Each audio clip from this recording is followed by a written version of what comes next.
The following is a production of cprundown.com.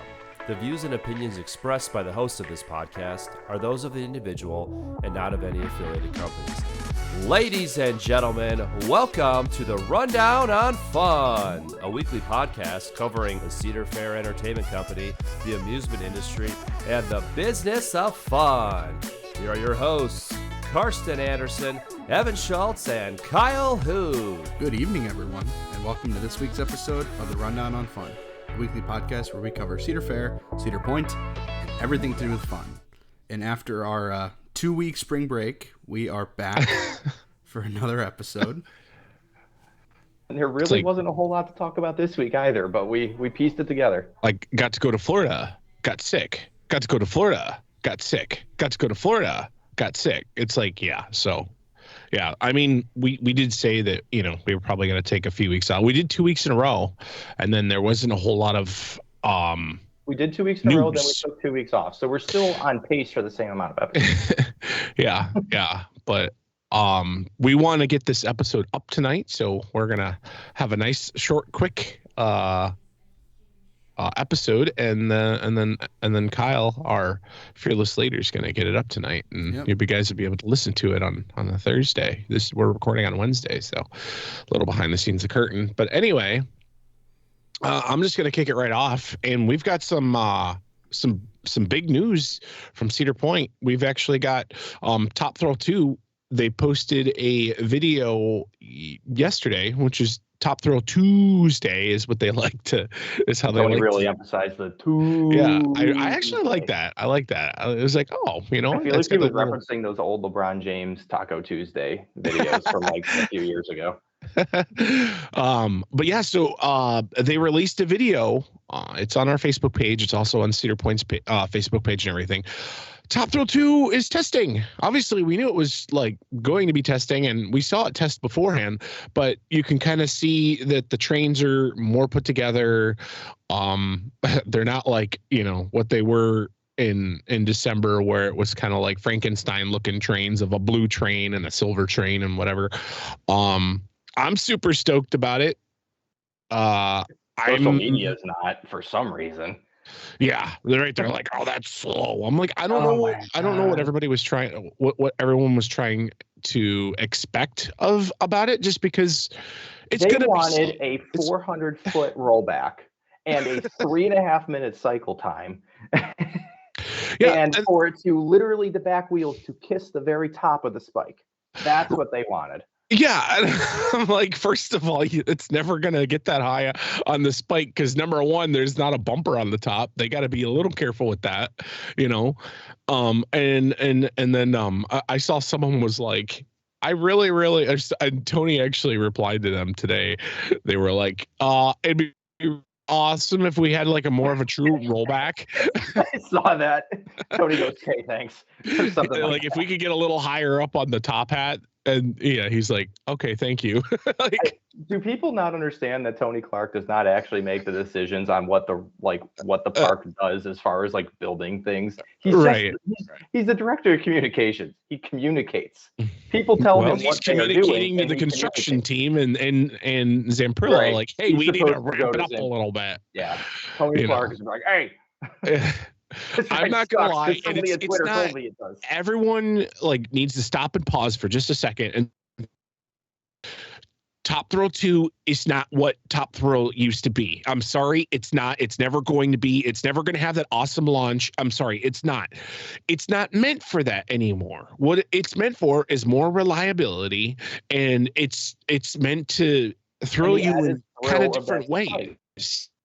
The added thrill of that we're going to guesstimate 350 feet. You're up looking straight down.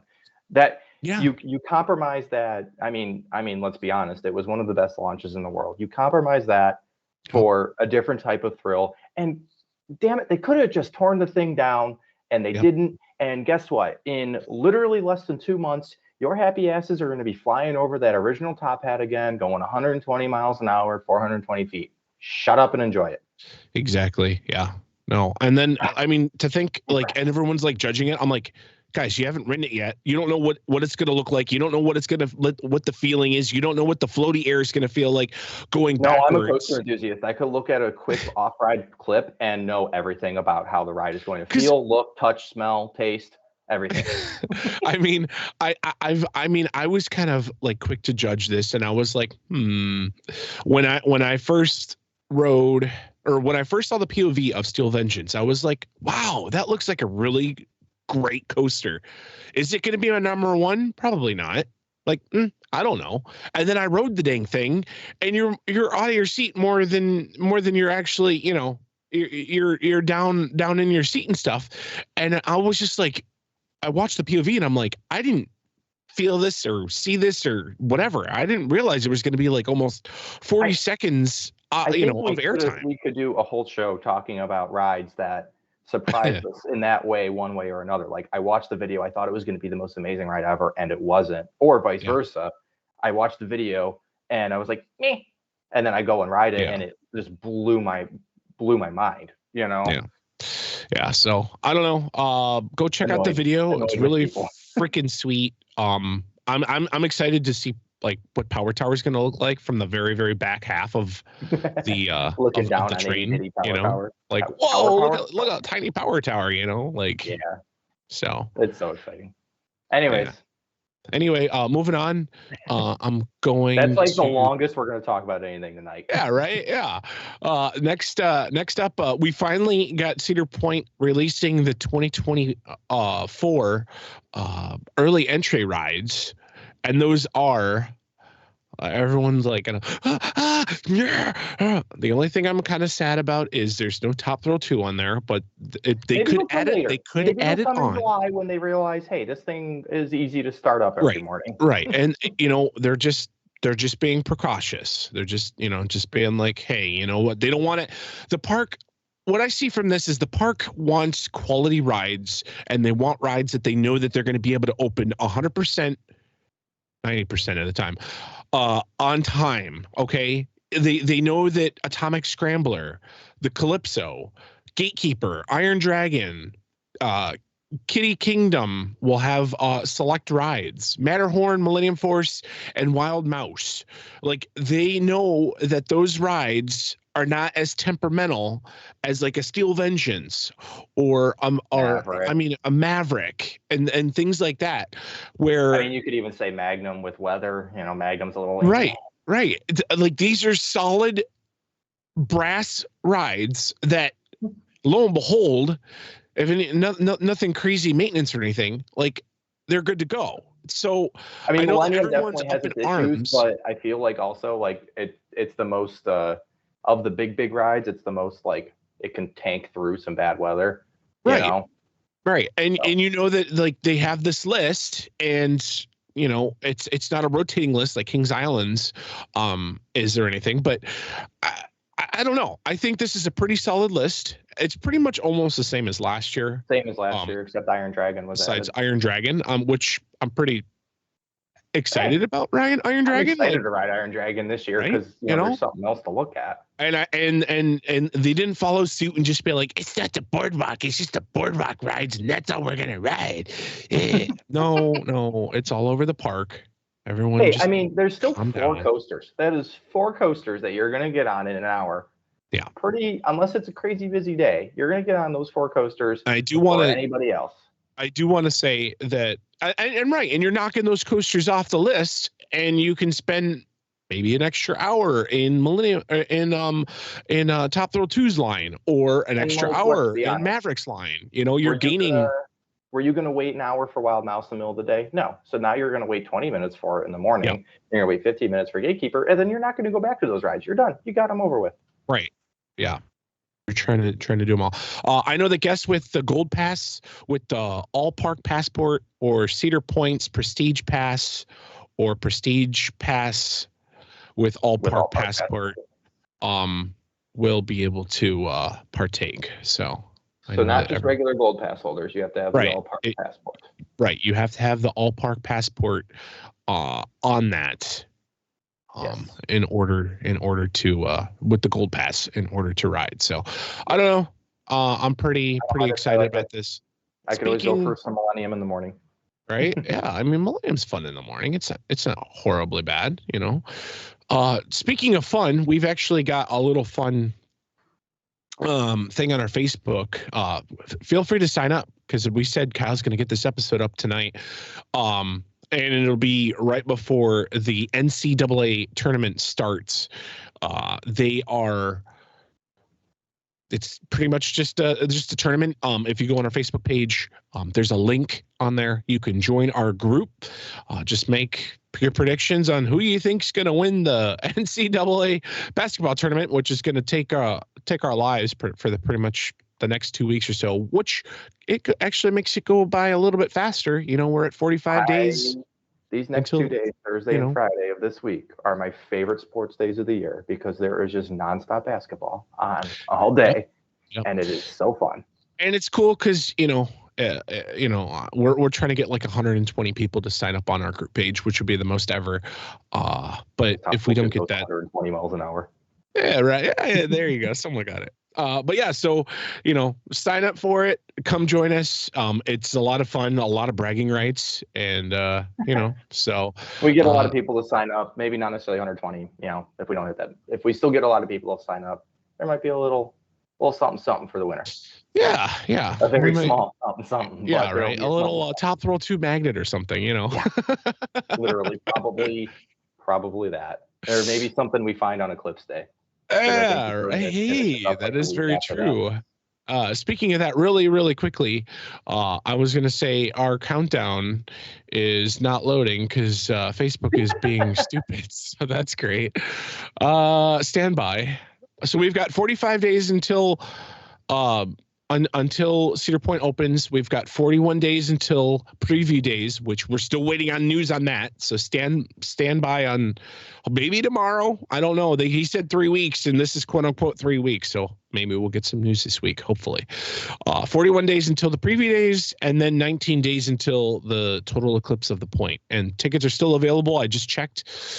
So buy your tickets before they sell out, because Tony did say that they were getting close to selling out. So, but that's all I've got on the Cedar Point front. Evan, do you have some news over there at well, Kings first off, this isn't even on our rundown.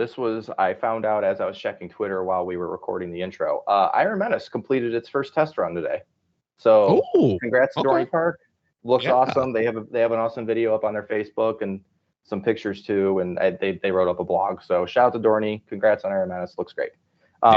Speaking of early entry, though, I was going to jump on over to Kings Island. They do their early entry a little differently than Cedar Point. And they announced their early entry list for this year. So they kind of change it up over the months. So when the park opens April 20th, which is a month away as we record, crazy to think. From April 20th to May 31st, early entry is a half hour before park opening for gold pass holders with all park passport and Kings Island Prestige members, and Cedar Fair Prestige members with all park passport. Hard to remember. So that first couple months of the season, you get Banshee, Soul Spin, Woodstock Express, and Woodstock Whirlybirds.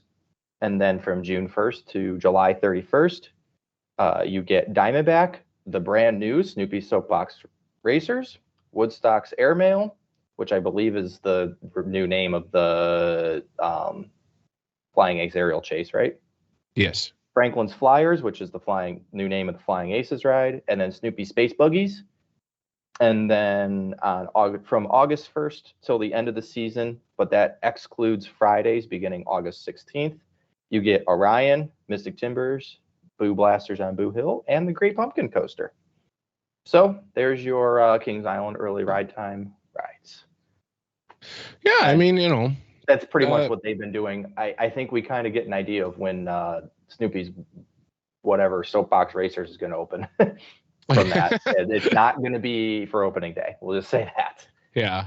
They haven't said opening day. They've been saying I think late spring. Spring. Hey, whatever. No, it's pretty much the same as always. Besides for that, so yay! 1 month till Kings Island right now. I booked my hotel for opening weekend last night. So let's do it. Very exciting.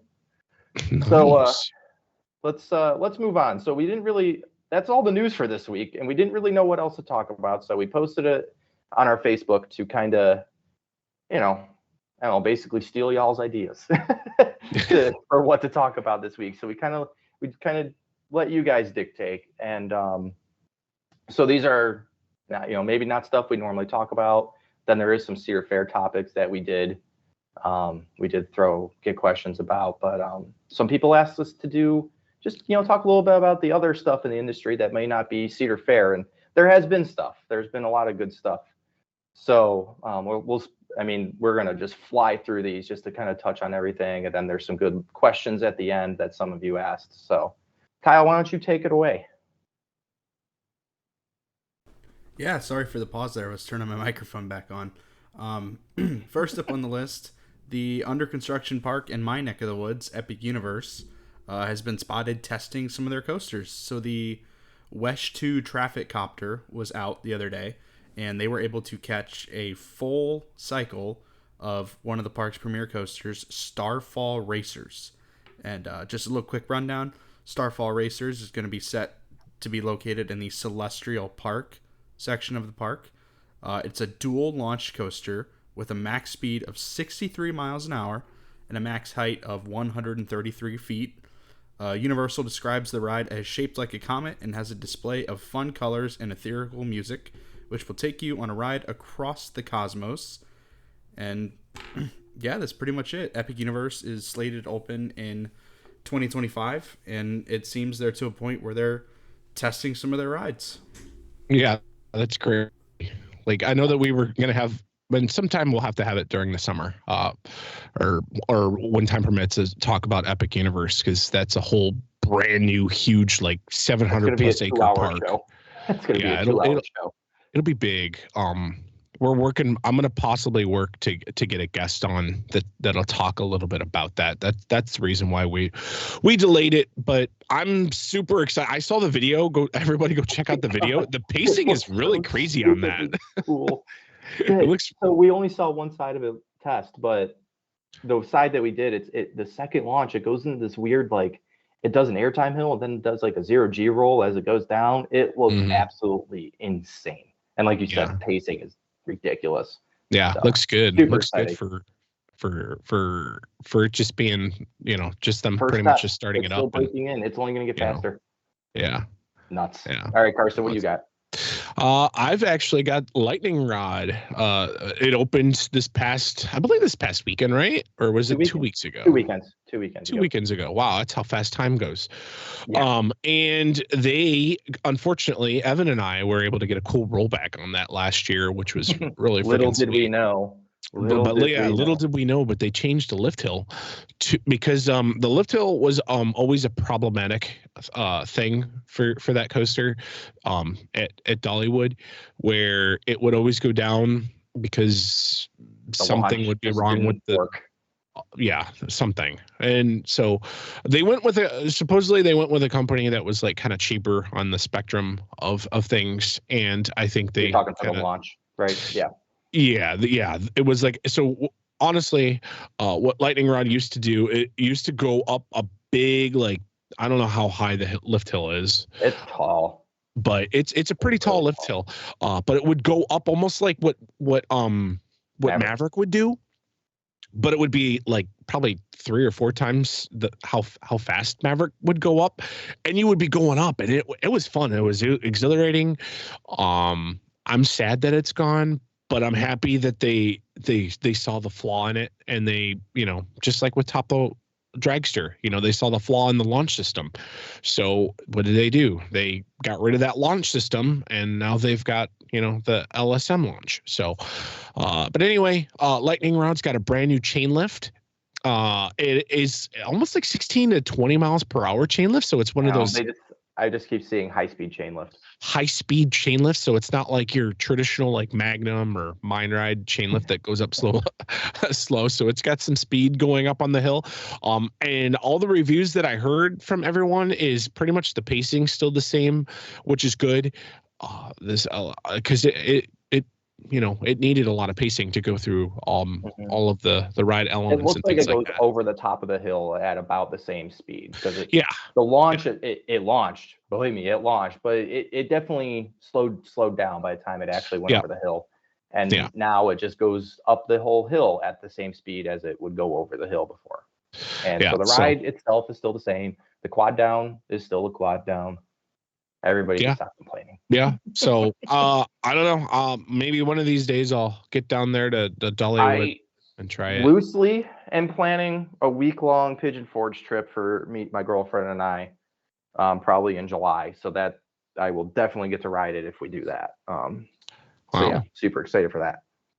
Have fun with that because I'm Dollywood out because when you're there for 4 days Not me. I love that park. I mean, I get it, but it rained enough during our trip there. yeah, that is very. We were there for 4 days, but we really only got like a day and a half. yeah, that is very true. So anyway, talking about a park that I don't think. Well, maybe. I mean, I don't want to ever say never, but I mean, well, I'll never be able to ride this coaster. Evan, you want to talk a little bit more about it? Yeah. So over in Japan, there's a park called Fuji Q Highland. It's in the right. It's literally next to a volcano, the Fuji Q volcano.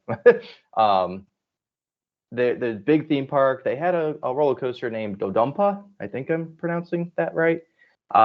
I don't know when it opened, to be honest with you. It was an SNS thrust air launch roller coaster. Those King's Dominion fans in the audience, it was like your good old hypersonic XLC, except bigger. This sucker launched from 0 to like 110 in like 2 seconds. It had the fastest acceleration in the world. Definitely extremely intense. They made some modifications to it within the last few years where it had a top hat.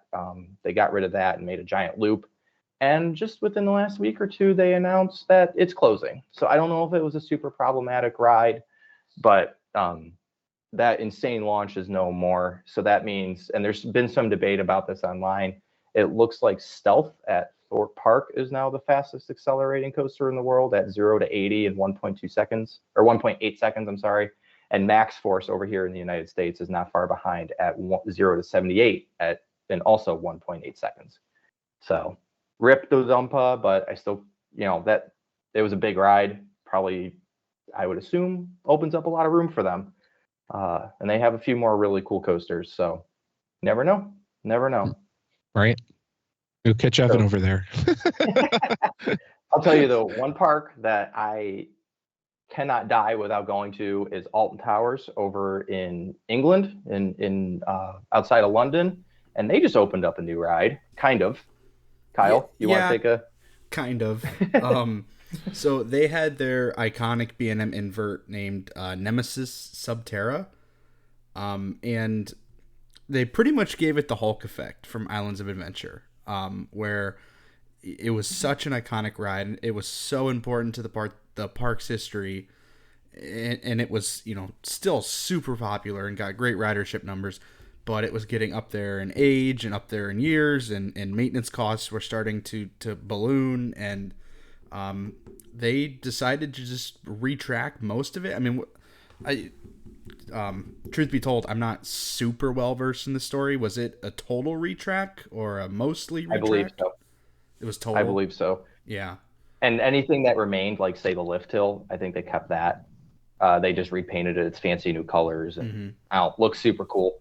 Yeah, it's black track now, and it has like these red like veins, like vines or veins. Yeah. Mm-hmm. It looks super cool. It looks so cool. Yeah. There's like a giant eye that like watches you.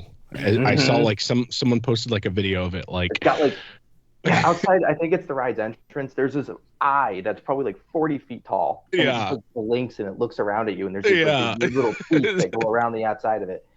It's super creepy. It looks really cool. Yeah, but I believe that is a bucket list ride and a half.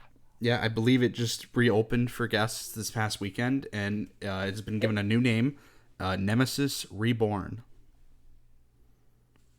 Very, very, very exciting. Yeah, I'm good to see that they're holding on to that ride. I mean, I was thinking about it. I could kind of see, Cedar Point has Raptor in this category. I feel like where it's getting up there in age, but it's still such a popular ride. And, I could see that before tearing it down, they might just opt to retract the whole damn thing. I mean, I understood this when Hulk got it because they already had the exact track layout and, same exact ride manufactured sitting in a warehouse, not being used, like ready to be installed somewhere. But I don't know. They had to get this like remanufactured, right? Like they didn't just have it laying around. Mm-hmm. Nope. It was basically, aside from the supports, they basically bought and built a brand new roller coaster. Yeah. Like it wasn't just like they had it ready to go somewhere. So interesting. I don't know. I think for what that coaster means to the park, that there is no way they could ever get rid of it. I could see them doing this again in 30 years. Yeah. So it's iconic. Super exciting. Super, super exciting. This isn't on our list, but I actually saw this on Screenscape that Six Flags Darien Lake got actually some 3 pieces of shipment from Boomerang looping track from Vekoma. I know that. Speaking of retracking, yeah. I know that park actually has like a boomerang, and I know what's kind of meh on everyone's radar and stuff or whatever. So I'm very curious. It says it's still under, like, they're still like, they need to like construct it and figure out what's going on with it. But I'm curious to see like what this like whole retracking of the boomerang is going to be, because I gotta think, for the price of those 3 pieces of track, they could have just ripped the boomerang out and put in a cool flat ride. right. So like, people I don't really know, like the boomerang that much. I there might be a, I don't know. I don't. You know who has a cool boomerang? Hershey Park. That is very true. You know what Hershey Park's doing, Karsten? Why don't you tell us? Yeah, Hershey's. I am actually on it with the transitions today. Evan took his medication today, it looks like. So no, yeah. So Hershey is, they have what's called Sky Rush, and it's got a nickname that the park isn't super fond of, I'm sure, is Thigh Crush, because anytime you would ride it, and it's almost like a miniature, I guess, like Millennium Force / Maverick, maybe. That's something like that. Well, anyway, for us Cedar Fair fanboys, think 200-foot I-305, or there sorry, you go. Project 305. There you go. It's got the same kind of cable lawn mechanism as Millennium Force does to go up the hill. It goes up the hill very quickly. But anyway, the park actually just posted some photos today. They got brand new seating on the trains to hopefully get rid of that nickname of the Thigh Crush. And these restraints look very comfortable, and they look very padded, and they look a little bit different, and it looks like you'll be able to sit in the seat kind of differently, so you're not going to get like super crushed to it and stuff. I know the park is also working on like kind of retheming and repainting the ride, maybe to give it like more of a airplane-y kind of feel to it. That's kind of where I got. At least they said the station's going to get some theming and music, and if it's anything like Wildcat Station, sign me up. Right, yeah. So curious to see park. what this feels like, because I know that I did like Sky Rush, and I mean, it was a little painful on the actual legs. It was. But hey, you know what? It seems like this year seems to be more of the parks like putting in money of like upgrading attractions. Yeah.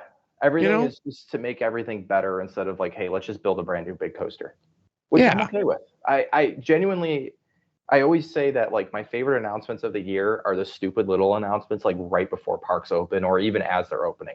The random new food, the improvements to rides like Sky Rush, and, new paint, a new logo. It's just like the stupid little crap like that. That's like, hey, the park's actually like thinking and listening and watching what we're doing and saying about the place, and they want to make us happy. And Hershey has been above and beyond with that lately. I mean, I think people have been whining about Wildcat for years, and they're like, okay, let's do it. We're gonna and they made arguably the best coaster in the world out of it. And now, okay, our other kind of experience in Thigh Crush, let's fix it, because that's a pretty darn good ride. And now it's even better, I'm sure. And they open, I think, next weekend. Crazy. Yeah, I'm sure we'll get a bunch of pictures and videos and stuff and everything out of there once they're open. But so the last on, quote unquote quick news hits is Kyle's got a mystery story. Yeah, this was added after we started recording. So yeah, Kyle, you wanna share about your mystery story? Yeah, I don't know how you guys missed this. It is an update to something we talked about a couple weeks ago. Montezuma's Revenge is not dead in the water. Cedar Fair, listen to us. So full disclosure, I meant to text you guys today. I'm like, I was literally at work. I was like, did we talk about Montezuma? Did we not? We must not have. We talked about it. We talked about Montezuma reopening or being rebuilt or whatever. I'm like, I don't know. I'll text them later. And then I got busy with something at work. We talked about it. Forgot about it. Yeah, we talked about it when the rumors came out that it was dead in the water, but we never talked about it after that. We never talked about them. It's alive and well, and they've actually started construction on it too. Yeah, back on it. Construction has resumed for Montezuma, the Forbidden Fortress, with a targeted opening of 2025. So screw Epic Universe. This is the real story of 2025. It looks like the video. It looks like Premiere's doing it. Yeah. They didn't ever actually say, but it looks like.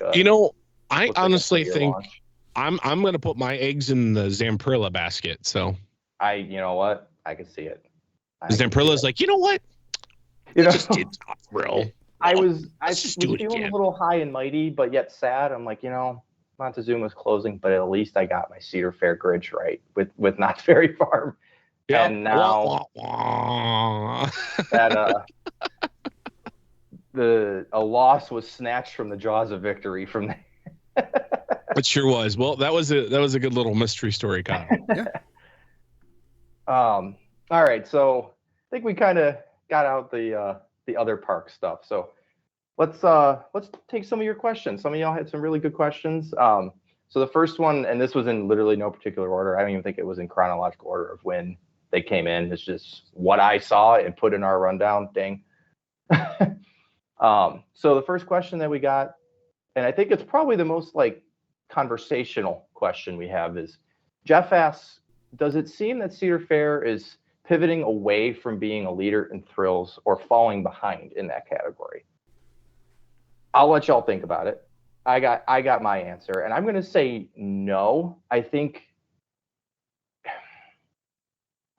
no, because while they haven't done any of their crazy, okay, we're going to break the 400-foot record or, any of that, I think the industry as a whole, as we were just kind of mentioning, is leaning more into just making the overall experience better. And that's something Cedar Point, I think, was the start of, probably right out of the pandemic, where it's how can we make our experience better without spending a whole lot of money? And the industry has kind of followed suit, I think, especially the rest of the Cedar Fair parks, but I think even Six Flags parks too. And now we're all one and the same. But, I think the overall experience and making everybody just, you could go in 2005, you could go to Cedar Point, ride a ton of great coasters, but literally everything else about the park sucked. So now it's you go there and you feel, it was a great time. You rode a bunch of great coasters, but you also had some really good food and you watched some really good shows. Yeah. And the employees are super nice and everything looks really nice and everything's painted and pretty. And so I think maybe not leader in thrills, but they aren't falling behind the rest of the industry, because I think they are still leading the industry in that they're leading the industry in a different direction. Yeah, I was going to say, I almost think that, it seems like a lot of the parks are almost scared and timid to add big budget attractions, just because we did come out of the pandemic and everything's kind of still starting up and starting to we're starting to, it's like starting the train. It's like you can't go from 0 to 100. The train's got to build up speed and stuff. And I think 100% where Cedar Fair, and I can't wait if Six Flags tags, if they all become one. I'm curious to see how that's gonna develop, because it seems like Six Flags, I'm sorry, they've got a lot of cheap thrills. They really, really do. And I don't want to cut you off, but literally when I saw the Iron Menace tweet today, right before we were starting, Six Flags America, which it's the worst Six Flags park. Like they're posting a first look at the newly themed Steamtown where the past meets the future. And they have this like really awesome animation of this whole new area that they're opening. That's immersive, it's themed, it's awesome. Yeah. So that's what I'm talking about.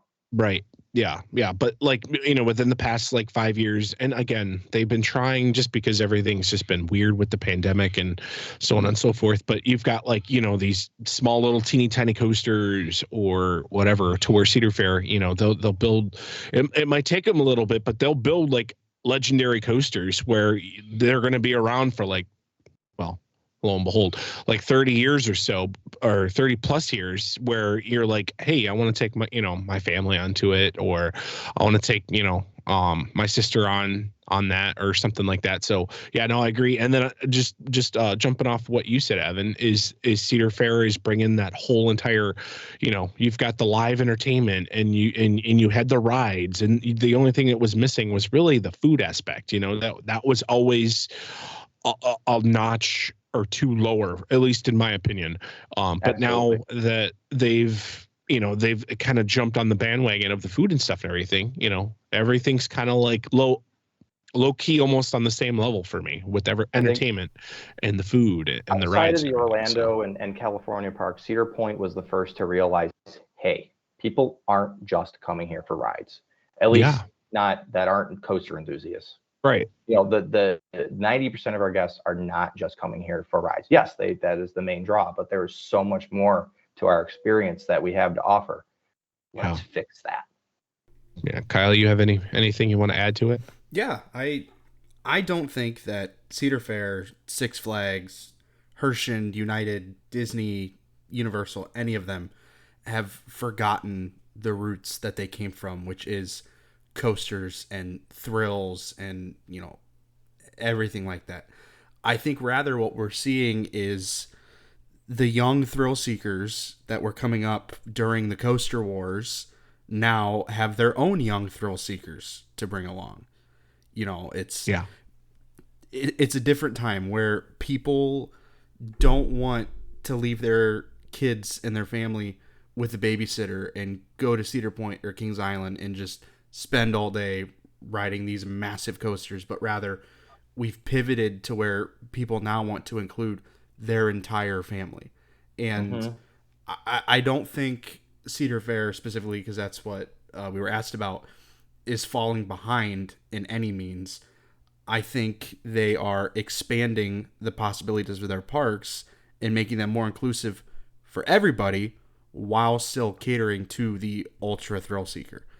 Now these parks are somewhere that you can come with an infant and a toddler and a grandparent, and everybody has something to do. And 10 years ago, we definitely could not say the same thing about any of these parks. So I think the trend that we're seeing of every roughly 5 years we get this mega coaster is something that's going to continue, just because all of these parks are so mega coaster heavy that it's going to take some time to round out all of their offerings and make these like a true family place instead of just a place where adults and teens go to get their thrills. Agreed. Yeah. All right. So let's move it on. Mikey is asking us, can you guys each do a top 5 list of your Cedar Fair parks? Since I'm already talking, I'll just go for mine. I'm going to start at the top and work my way down. Number 1 might get me kicked off of this podcast, but I'm going Kings Island. Okay. Nothing against Cedar Point, nothing against Kings Island, but I think Cedar Point is awesome for headlining attractions. But they're like B tier of coasters. Like when I go to Cedar Point, I have to do Steel Vengeance, and I have to do Maverick and Millennium and Top Thrill 2. Mm-hmm. But after that, I'm like, I don't need to do Corkscrew. I don't need to do Cedar Creek Mine Ride. I don't need to do Gemini. Whereas even on some levels like Gatekeeper and Blue Streak. Yeah. Whereas like Kings Island, they have that headlining tier. They have the Beast and Orion and Diamondback and Mystic Timbers. But then their second tier is pretty dang good too. You know, you got Racer and Adventure Express and Backlot Stuff. The Bat. Yeah, the Bat. Yeah. So that's really the only reason I gave Kings Island the edge over my number 2 park, which is Cedar Point. And then going down the list, number 3, I put Kings Island. Number 4, I put Canada's Wonderland. And number 5, I have tied between Kings Dominion and Carowinds. Okay. Evan? So I had to think about this for a minute. And then I was like, man, I'm missing 2 of the best Cedar Fair parks, Canada's Wonderland and Knott's Berry Farm. I haven't been to either of them. So that kind of changes my list. I'm going to start at the bottom. And I don't think when this question was asked, anybody expected any of us 3 to say Dorney Park into our top 5. And I think, sorry, Dorney, but it's only really because there's no Canada's Wonderland or Knott's Berry Farm for me. But yeah, I would say Dorney Park at number 5. You know, I love Demon Drop. Iron Menace looks amazing. I love Talon. Mm-hmm. Oh, Talon's such a good ride. They have a really good water park, and it's a cute place. It's a cute place. And they give major brownie points for keeping Demon Drop running. Yeah. And then number 4, I would say Kings Dominion. And I really toss up between Kings Dominion and Carowinds for number 3. But I think I just decided, for kind of the same reasons Kyle mentioned with Kings Island, like Carowinds B tier of coasters I like better than Kings Dominion's B tier. I like, you know, so Kings Dominion and Carowinds, you know, they have I-305, they have Fury, they have Twisted Timbers, they have Thunder Striker. But then like Carowinds, I like Afterburn better than Dominator. I like, honestly, I like Carolina Cyclone better than Anaconda. I really like Carolina Gold Rusher and better than like, they don't even have a Mine Train coaster at Kings Dominion. I like it better than like Grizzly. And I like their food better. And that's a big thing for me. And then so for number 1 and number 2, obviously we got Cedar Point or Kings Island at number 1. And I think if you would have asked me 2 years ago, I would have said Kings Island at number 1. But solely because Cedar Point has gotten their food game like top notch, that coupled with, in general, I like my favorites at Cedar Point I like better than my favorites at Kings Island. That is not a knock against any of the Kings Island coasters. Yeah. I love Beast. I love Mystic Timbers. I love Diamondback. I love Orion to death. But I like Steel Vengeance and Maverick and Millennium and Magnum and Top Thrill 2 more. And it's home. And I honestly, the Boardwalk was an awesome addition to me. That really hammered it home. So Cedar Point number 1, Kings Island number 2, Carowinds number 3, Kings Dominion number 4, and Dorney Park number 5. I'm going to probably start from the top, which obviously it's going to be Cedar Point. It's going to be number 1. The reason is because it just, I all the other Cedar Fair parks that I've gone to, and no disrespect to any of them, it takes a lot to like keep me entertained. And Cedar Point seems to be the only park at Cedar Fair parks that can keep me entertained. Like I've done the Knott's Berry Farm and I'm kind of like, meh, after 3 rides. I'm like, well, did the park. Kings Island, did the top 3 or top 4. And I'm like, I did Racer. I think I'm done, you know, like to where Cedar Point, it's like, you know, you've got your Top Thrill 2, and then, you know, you've got your Millennium Force, and then you've got your and then you've got your Steel Vengeance and your Maverick and so on and so forth. The thing that kind of keep like that, the reason I say it keeps me more entertained is because of the night ride aspect of it. I think Cedar Point's night rides compared to any other parks and things like that, just because, you know, it's a bigger park and they've got a lot more bigger coasters, but a night ride on Millennium Force is way different than a day ride on Millennium Force. So okay, cool. You know, I'll ride Millennium Force during the day, and then when it turns night, I got to ride it again. To be fair, you can say the same thing about Kings Island. With the Beast, obviously, yes. Diamondback.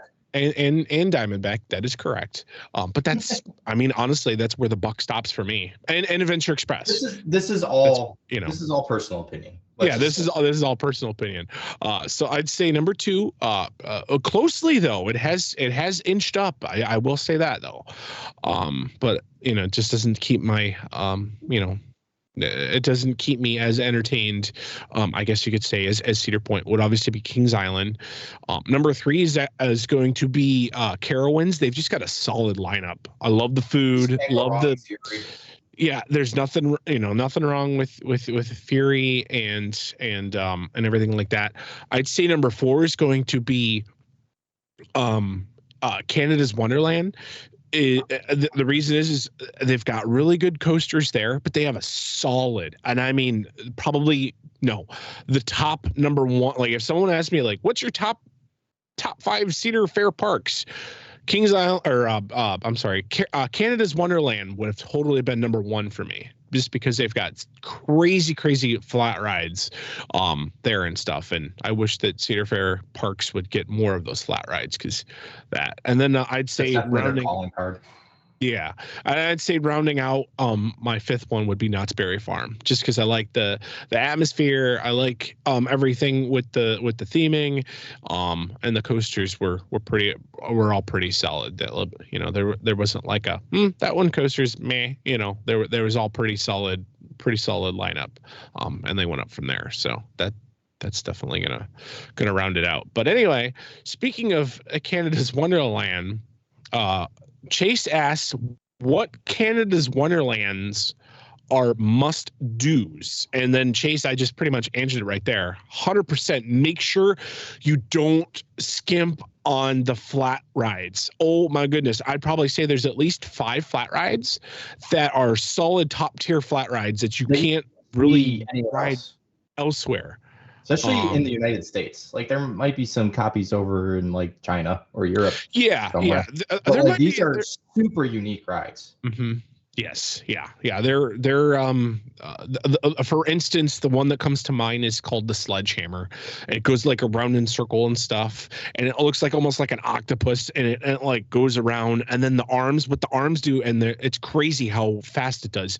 But the arms are there's probably like 5 arms, and the arms are like, they twist on the ends. So if you could have your hands twisting, that's pretty much what like your hands are doing right now. Twisting. And you're twisting, and then all of a sudden those long arms get shot up, and you still twisting, and you're still like going whoa, and it's good pop of air. And you got to watch a video of these, right? And then randomly they just kind of go shot down and stuff. I know I'm like demonstrating because I use my hands a lot when I talk. There is no way to verbally explain this ride. You got to watch it. You got to look it up. You got to look it up, and then also make sure that you have the poutine. Canada is very into their poutine. It's a Canadian thing, I believe, but really it's pretty much just fries, gravy, and cheese curds. Sounds weird, but it's actually really good. So it's really good. That's what I got for my Canada Wonderland must do's. You guys have any? Oh, I've never been there, so Kyle, I want to hear your answer, because I'm just as curious as Chase is. Yeah, I mean, obviously you got to do the coasters, you got to do the flat rides. I'm going to go in a different direction with mine, and I'm going to give you something to miss to improve your day. Do not ride this, and you will have a better day than if you did ride it, and that is Flight Deck. Don't get on the damn thing. You need to get the credit. If you're the true coaster enthusiast, Kyle, you need to get the credit at least once. As soon as you started that lead in, I'm like, he's going to say Flight Deck. Yeah. No, but in all seriousness, that's an awesome park. I'm going to recommend give yourself 2 days. You're going all the way to Canada. I know you're not leaving the continent, but you're going to another country. It's such a big park. There's so much to do, and it gets very overcrowded very quickly. Give yourself 2 days. Slow down. Their water park is really cool too. They actually have like a giant, like if anybody wants to do like a cliff jump, but they're kind of scared of like hitting rocks. Well, they actually built one a fefew years ago where you can jump off of a man-made cliff or whatever that they made in the water park. But it's obviously a deep pool and stuff, and it's pretty cool. They also have a mountain at the park too. If anybody, they've got an actual mountain, and there's a coaster inside the mountain. And I know is Wonder Mountain's Guardian considered a coaster? Yeah, it is. Okay. Yeah. Mm-hmm. Right. And one of our close friends, Johnny, is shout out to him. He loves the mountain. So I need to get there. I'm also thinking, I mentioned Dollywood. I'm also, my girlfriend's got some family in Toronto. So we're thinking like extended weekend, go to Canada's Wonderland, go check out the city because Toronto is just cool. Yeah. Yeah. When I went, Evan, if I can give you a piece of advice, when I went, I left on a Friday after work, and then I did my Toronto exploring on Friday evening, and then did the park all day Saturday, and then early entryed on Sunday, and stayed for like 2 hours, and then came home. I think that was a perfect amount of time. Now, granted, I don't have family there, so take that aspect out of it, but definitely, you can. I was thinking it's an easy along long the same weekend. lines, but leave Thursday night. Yeah, it's an easy long weekend. It's not too far from Ohio. You can make it in like 5 hours, so have fun. Yeah, it's just out of day trip range for me. Like it really is, especially when you consider crossing the border. Yeah, which is always fun. All right, so we talked about Canada's Wonderland for more than I think we've ever have, which is sad because it's obviously it's a good park. But anyways, back to Cedar Point. Now Matt asks, what are our thoughts on the future of Cedar Point, but especially Millennium Island, which formerly was Forbidden Frontier and Shoot the Rapids, and now is just the home to Blood on the Bayou during Haunt and Professor Delbert's Frontier Fling, formerly known as the Ripcord. So what are our thoughts? What's going to happen there? I've been saying for years, I think even since before Forbidden Frontier was even thought of, I've been saying GCI in the island. Give me a big twisty Mystic Timbers, Thunderhead, something like that. So, and I genuinely do think that that's the direction that they're going to go eventually, because I think everybody, including the park, knows that that's their big hole in the coaster lineup is a big thrilling wooden coaster. Steel Vengeance and Gemini are not wooden coasters. So, let's give that, and a wooden coaster like that really fits the theme of Frontier Town. It could really revitalize Frontier Trail. And I also think kind of getting off of Millennium Island, but kind of still in the same neck of the woods is, and Carson, I know you've heard me say this a million times with Frontier Trail. I want them to either double down on the Frontier Trail aspect and really bring it back to what it was, or conversely, can we just tear it down and restart? If it's in this weird middle ground where it's like kind of still Frontier Trail, but like a lot of stuff is closed. So either let's double down, let's fix it, or let's demolish it and just make it like the rest of Frontier Town. That's interesting. That's my thoughts. I was going to say, no, off a 600-foot coaster, don't you know? No, I'm just kidding. 500-foot off attraction to Lake Erie. No, I don't know. I really think that could be a good, I've got two little tidbits, and then I'll throw it to Kyle. One is I'm thinking maybe they do something like that with the wooden coaster, but then they also add maybe like a little midway over there, and they could have like some flat rides as well. They don't suck up that over to Magnum whole entire thing. Or they do something like that with the small midway and things like that. But I know, I'm sorry, but they add a flume over there because, why not? And I know if Tony listens to this, he just rolled his eyes. Right. So yeah. Hard. They're like, we had a flume over there and you guys didn't ride it. No, I know. I'm just saying, like, an actual really good traditional flume that pays homage to Whitewater Landing, and hey, so new flumes are being built. SeaWorld over, what is it? SeaWorld San Antonio? Is that what it's called? Yeah. SeaWorld Texas. Yep. They just built a brand new flume, just opened a couple weekends ago. That's something we could have talked about earlier. Catapult Falls, SeaWorld San Antonio, launching log flume ride. It opened. But yeah, hey, Cedar Point, here's an idea. Yeah. So I don't know. That's my thought. Kyle, what's yours? So, I'm also gonna kind of piggyback off of Evans here. We saw in 2018 to a lesser extent in 2007 with Maverick, but in 2018 with Steel Vengeance, how Cedar Point was trying to dive back into the overall story of Frontier Town and get people to the back of the park and make it more than it actually was. And then we saw Frontier Festival and Forbidden Frontier and Snake River Expedition, and now those last 3 editions I just named are gone. No more Snake River Expedition, no more Forbidden Frontier, no more Frontier Festival. And I've been noticing a trend with Cedar Point specifically, in that when they add a ride or an addition to the park, they clean up the area around it.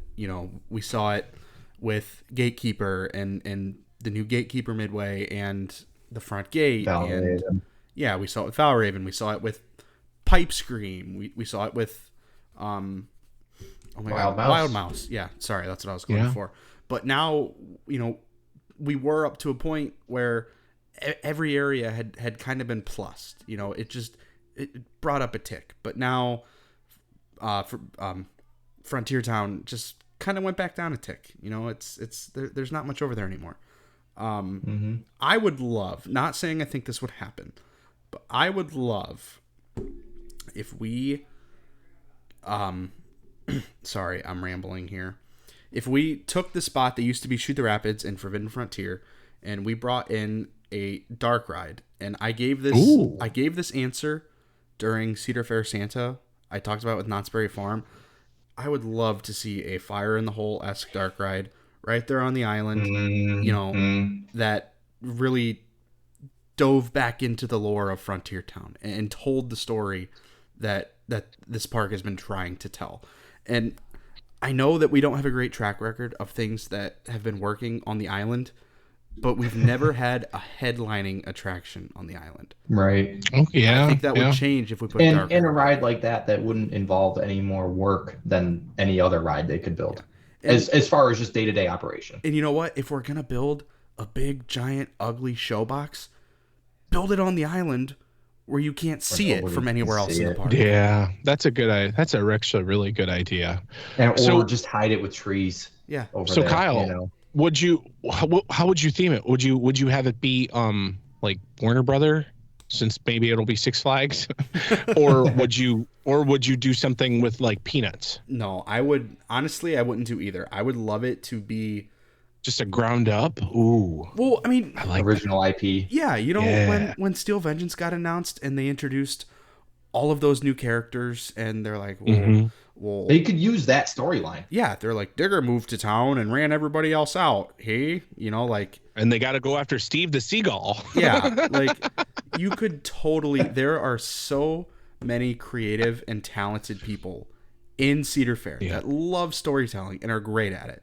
You could totally keep this in-house and just do an original story, a brand new ride system, state-of-the-art. Blackjack and his band of outlaws are out on the loose. Yeah, and it wouldn't have to be mega, it wouldn't have to be a 400-foot coaster, right? It could fit in the show box, and I just, that is my hope. I don't think it's something we're gonna see happen, but that is my hope.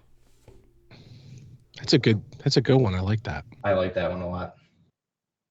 I like that one a lot. All right, so kicking it to the next question, we have 2 more left. Dean asked, what do we think was a key moment or addition to a Cedar Fair park that resulted in progress in the industry? Do either of you have a good answer for this? Yes. You go. Magnum XL 200. Okay. Ooh, okay. And kind of a cop-out answer, because this has been said by so many different people so many different times, but it started the Coaster Wars. I mean, that was what many consider to be the first ride that it's like, oh my God, they built the tallest and fastest roller coaster in the world. Well, I want to build the tallest and fastest roller coaster in the world. No, I want to build the tall. And it started, I mean, I think the 90s, so Magnum was built in 89. The 90s then were to me, and maybe we're kind of getting, maybe the late 2000 teens kind of got back into this, but the 90s were the greatest expansion of coaster technology since any time before then, like since coasters were created. So many different types of roller coasters, before Magnum, we had the Aero Mega Loopers, which, let's be honest, they all sucked in their own different ways. All the inversions were copy and pasted because that was the easiest way to do it. They found a design that worked, successfully, and just rolled with it for every inversion. And you had wooden coasters. That's pretty much about it. And none of the wooden coasters were your big giant, mean streaks or Texas Giant or was it just Rattler at Six Flags Fiesta Texas before they changed it to Iron Rattler? So then Magnum gets built, and it's like, oh, okay. So then B&M comes in, and it's like, well, can we stand up on a roller coaster? Can we do inverted coasters? Can we do, and then and in the early 2000s, we had the Giga coasters and the Strata coasters and the flying coasters and the dive coasters. So I think you could, and maybe others can argue of which coaster they really started, but I think Magnum is the one that's credited with that. So in a Cedar Fair conversation, I would say Magnum for those reasons. I'd probably say going non-ride. I'm just going to say Carowinds for their food, since it seems like they started at Carowinds with upping up their food game and coming out for with a regular regional park. Like, whoa, they can do real good food there. Okay. Yep. Coming out with the interesting concept of how to serve a lot of people in a short amount of time, and then also coming out with different food concepts that were pretty much baked in house. It wasn't just like, we just bought frozen chicken tenders and we just have the Kraft barbecue sauce and have a good day. It was like, hey, we're going to hire some chefs and so we're going to start. And then this trickled down to Kings Island, and then obviously Cedar Point and all the other Cedar Fair parks. But they hired actual sous chefs and whatever chefs and things like that, to create like a sauce that you would dip your hand breaded, not just frozen, but your hand breaded chicken tenders. Yeah, you could literally only get at Dorney Park. Exactly. Yeah. And so I think that elevated it to where, nowadays where a lot of the parks kind of get hit on when you go to a park and they're just using the Kraft barbecue sauce and frozen chicken tenders. And so I think that kind of changed the industry for sure. So especially the regional theme park industry. Yeah. Full disclosure, I actually had my answer already. It's just I'm going to be talking about the next question, so I wanted to end this one. Don't think I was sitting here planning it out.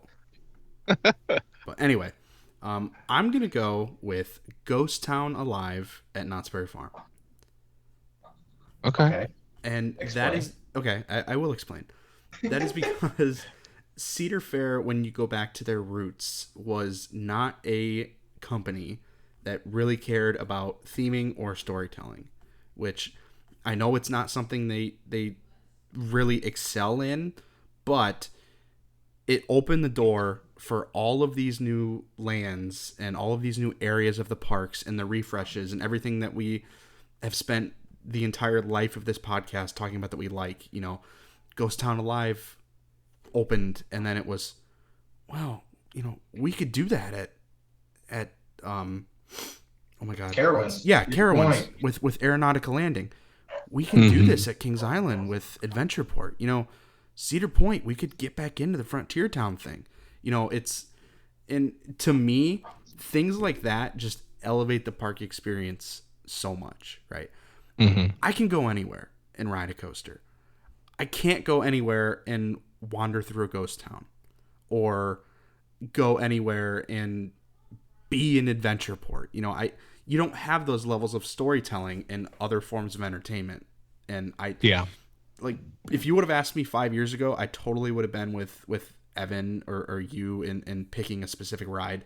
But nowadays, I appreciate that way, way more than I used to. Where, like we talked about earlier, you go somewhere and now this area is plussed. It feels nice. It's fun to be in again. There's more to it. There's soul. There's heart. There's more to it than just, well, there's a wild mouse for you. Go have fun. Yeah. Well, yeah. Think about when, we weren't really, well, Carson, you probably remember more than I did, considering I was 1 year, not even a year old when Millennium opened. When Millennium opened, it was Millennium. That's it. That there's a new ride here, and that's it. And I mean, you could say that for Magnum, even Top Thrill Dragster, to a lesser extent, with the at least they had the bleachers, Mean Streak, and even Steel Vengeance. Yeah.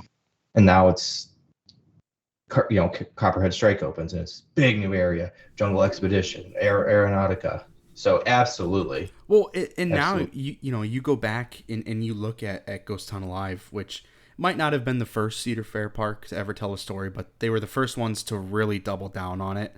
And I really think a lot of that heart and soul that we saw got translated to a lot of these parks' live entertainment.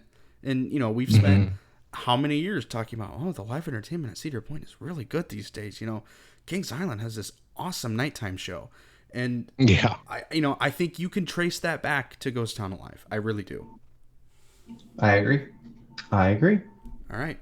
100%. So last up for the night is a question for me, but since both of you did attend this event this year, you can feel free to chime in.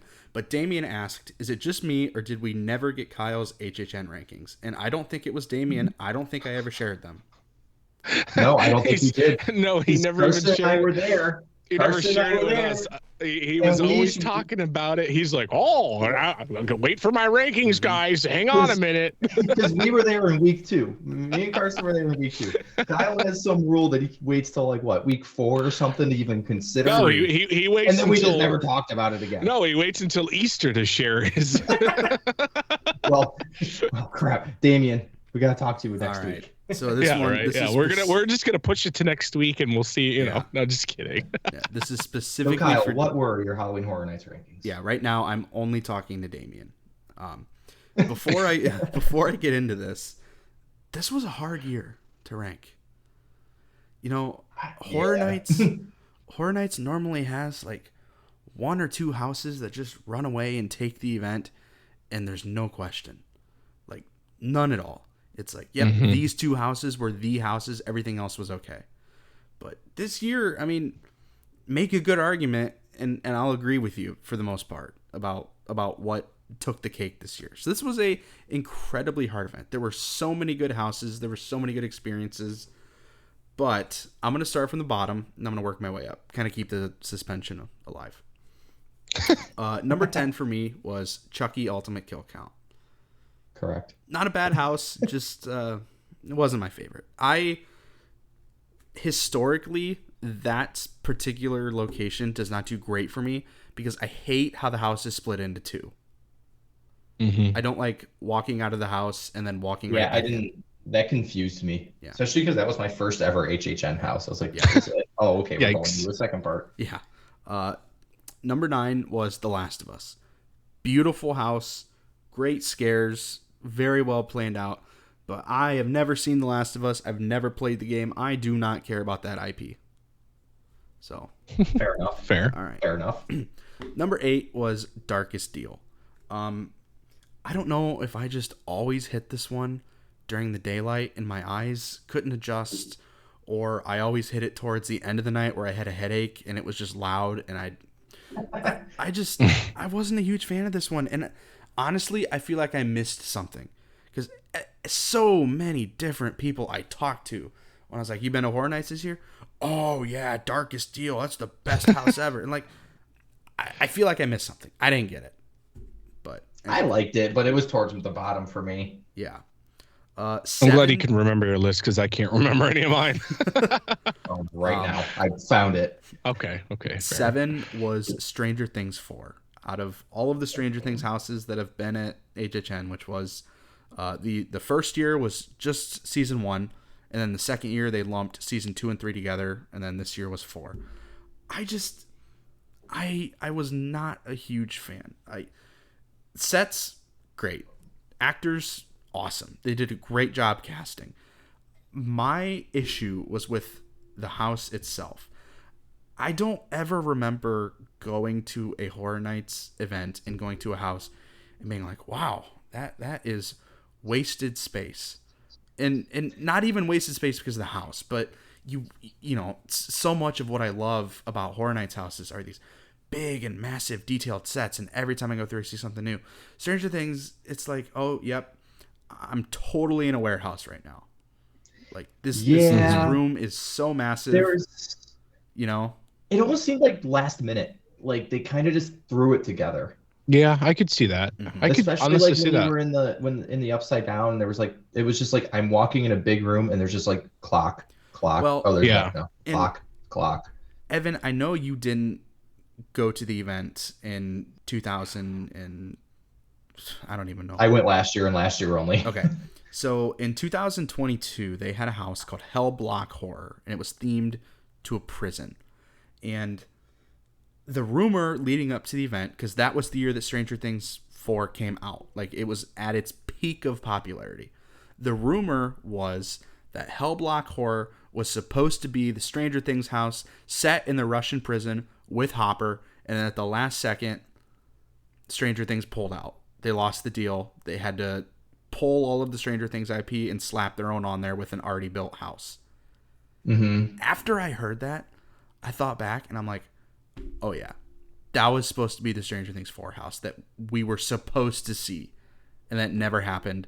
So then, last second they had to change it up, and this is what because the Russian prison wasn't even in the house this year. Yeah, and I only watched like 4 episodes of Stranger Things 4 before going to Horror Nights, and then I finished the series only a couple months ago. And yeah, there was a lot of, after finishing watching the series, thinking back to the house, like that's not even top 5 for me. For my Horror Nights rankings have changed even in months post the event. Yeah. Again, not a bad house, but it felt too open. It felt like the designers read the playbook that is probably set in stone at Universal Creative of how to build a good Horror Nights house, and then threw it out their car window and let it land on I-4, and then did everything differently. They let it land at SeaWorld, where they suddenly have a great haunt event. Yeah. All right, so that was number 7. Number 6 for me was Exorcist Believer. Great house. Not a huge fan of the Exorcist IP. That was my number 1 when I left Horror Nights. Obviously hadn't seen the movie because they hadn't been out yet. I watched the movie and decided I hated the house because the house was nowhere near what the movie was. I believe the house was only right. I think the house was only supposed to be on the trailer aspect. That seems like what they did. Yeah. Mm-hmm. They watched the trailer and they're like, we could maybe do this. Well, it's funny you guys say that because that's totally what it was. If either of you listened to the Universal Horror Nights podcast, they straight up said that the house is based on the trailer. I think Justin's told me like 14 times that, because I don't think we ever mentioned it the first time we talked. He's like, make sure the next time you guys talk about that, you say that it was, you listened to the Universal podcast. So there you go, Justin. There you go. Number 5. I did, but clearly I didn't remember that part. Yeah. Number 5 for me was Dueling Dragons, Choose Thy Fate. Just a phenomenal Horror Nights house. Oh my God. I love that house. And the only one I did twice. This should tell you how good of a year it was when I'm ranting and raving about number 5. Like, come on. There were certain houses that I did every single night that I went to the event, which I tallied it up at the end. It was well over 20. Dueling Dragons was always one of those houses, and I don't think I ever didn't see something new. I was always seeing something new. I was always getting new scares. I was always getting different endings. It was so much fun. I loved that house. Yeah, it was a solid house. Loved it. Number 4 was one that started a little bit higher on my list, like during the season, but has kind of worked its way down towards the end. Dr. Oddfellow's Twisted Origins. Okay. That was the bottom for me. I really like. I tend to always like the Universal Creative houses more than the IP houses.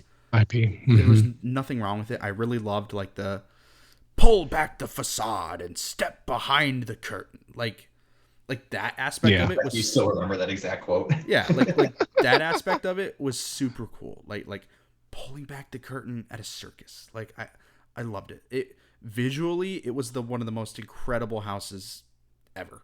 Definitely, visually, it was definitely the most incredible house of the year. It just, yeah, I agree. Yeah. It was pretty complex. Mm-hmm. All right. Number 3, I'm sorry, Karsten, is Blood Moon Dark Offerings. Wow. Yeah. Okay. Damn. Again, phenomenal house. It was, that was one that, opposite of Oddfellows, started really low and worked its way up. Mm-hmm. Every single week I was like, is it going up? And you're like, a little bit. I'm like, yes. It was. I like Blood Moon a lot. It was definitely a top tier house. I caught myself going through, and I'd be chanting, "Lest they all die," like at the same time that the cast would. Really funny story. Well, not funny, but really cool story about Blood Moon. I caught it during a cast change one night. I mean, this was like later season, like probably week 6. I caught it during a cast change. It was a Friday night at like 12:30 in the morning. And when they do a cast change on that house, it is the creepiest goddamn thing you've ever seen in your entire life. Like halfway through that house where you go and you're like, oh, I'm outside now. I'm in a courtyard. Yeah. All of them put their damn hoods up and go and stand in the courtyard with their heads down. So not only, plus there's the little kid like fake actors there too. So not only do you have a freshly stocked house full of actors with fresh legs, you have damn near the 30 actors that are getting pulled just standing there looking creepy. Oh, it was so good. Nice. That's awesome. All right. Good stuff. Number 2 is Yeti Campground Kills for me. I was a really, really big fan of Yeti Terror of the Yukon, which I believe was in HHN 29. It was 29. It had to have been 29. And that was like the snow Yetis. This one was Camp Yetis. Sets, really cool. Scares, always on point. Cast, killed it. That cast actually won Cast of the Year. Did they? We were there on closing night when they were doing the awards, like because they do them during the operating night, right? Like they pull all of the leaders from each house into a room, and then the leaders go back and tell their casts what happened. We were probably about 100 people away from getting in when the Yeti crew found out that they won House of the Year, and oh my God, what a run through. That's awesome. It was closing night. They were all hopped up on 11. Oh, it was a great house. That one had some really, really cool effects that even after going through 20 plus times still caught me off guard. I mean, it was awesome.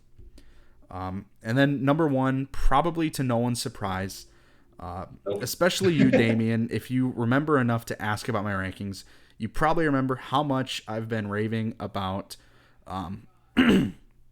Sorry, I lost my train of thought here. How much I've been raving about Universal Monsters Unmasked. Oh my God, that was a great house. Oh, I used to not like the Universal Monsters house. I thought they were mid at best. And then last year's was just so damn good. And I was like, if this one is even half as good as last year's, oh, we're in for a treat. I mean, you had the Invisible Man, you had the Hunchback. I just can't say enough good things about it. The Phantom. So there's 2 parts of this house that I thought were really cool.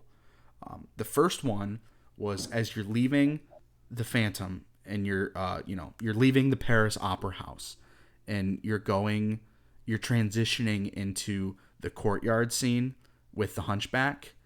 There is a drop down effect where there's an actor dressed as Phantom literally laying on the scaffolding above you, and he drops his glove down in front of your hand, in front of your face.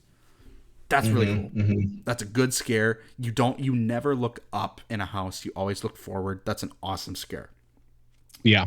There's a second scare in the next room when you're in the courtyard with the Hunchback, where he is on a bungee cable and he quite literally falls on top of you. And I had this thing going for the longest time. It was closing weekend. It was Friday.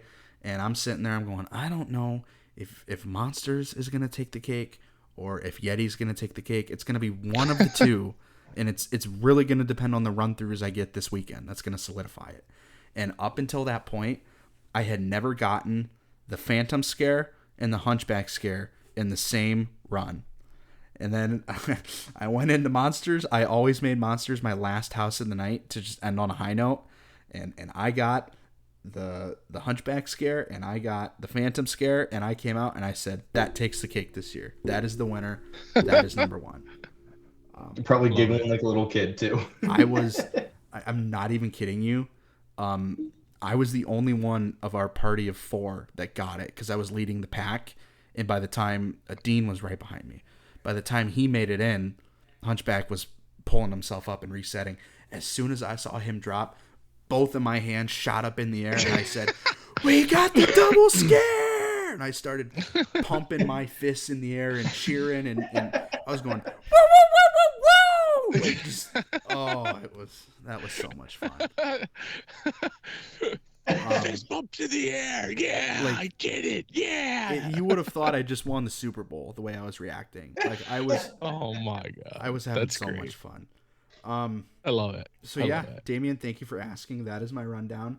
It was probably, I've been going to Horror Nights since 25. And this past year was probably the strongest year from a house standpoint that I ever remember. I could agree. Yep. I've been going the same amount of time. My first time, I guess. Yeah.